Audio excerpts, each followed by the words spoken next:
Salut, bienvenue sur Bonjour Fluency.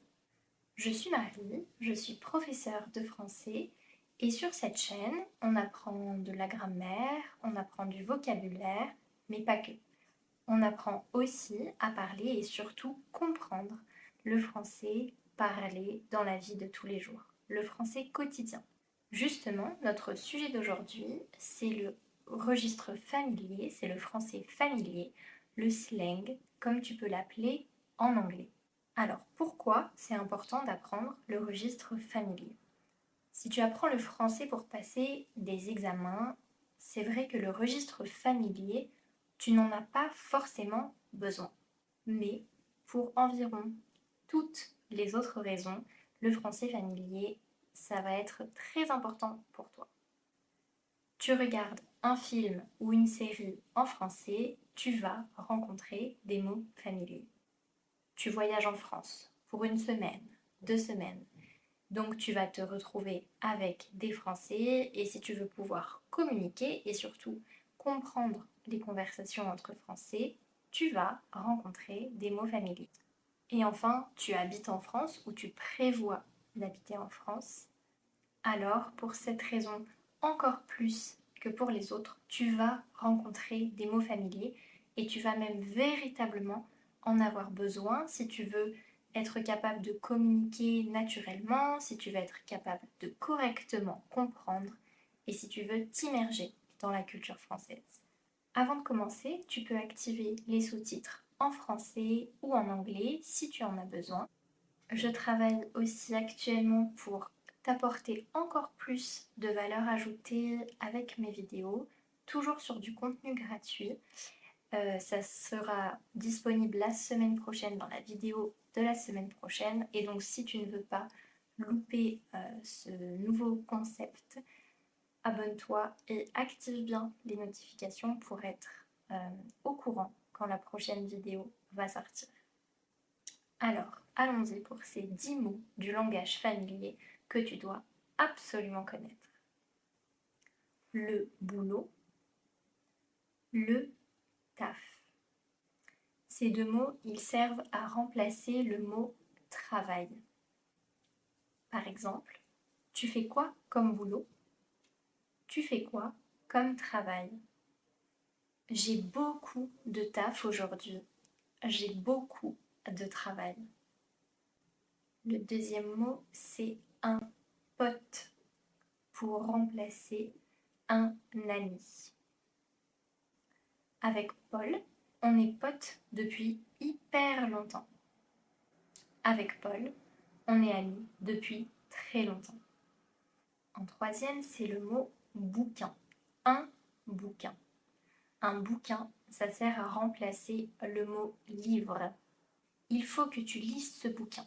Il est super intéressant. Il faut que tu lises ce livre. Il est super, il est très intéressant. Numéro 4, c'est une clope. Une clope, ça sert à remplacer une cigarette. Tu peux me passer une clope? Tu peux me passer une cigarette? Bien sûr, n'hésite pas à mettre la vidéo en pause pour bien prendre le temps de comprendre tous les mots et surtout de répéter tous les exemples que je te donne. Ok, on continue avec le numéro 7, c'est une fringue.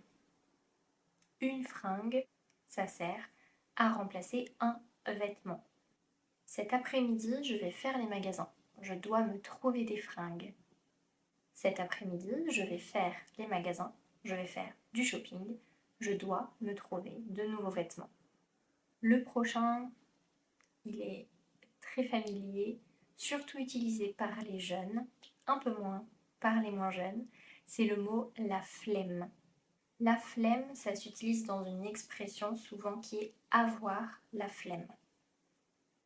Avoir la flemme, ça veut dire ne pas avoir envie du tout.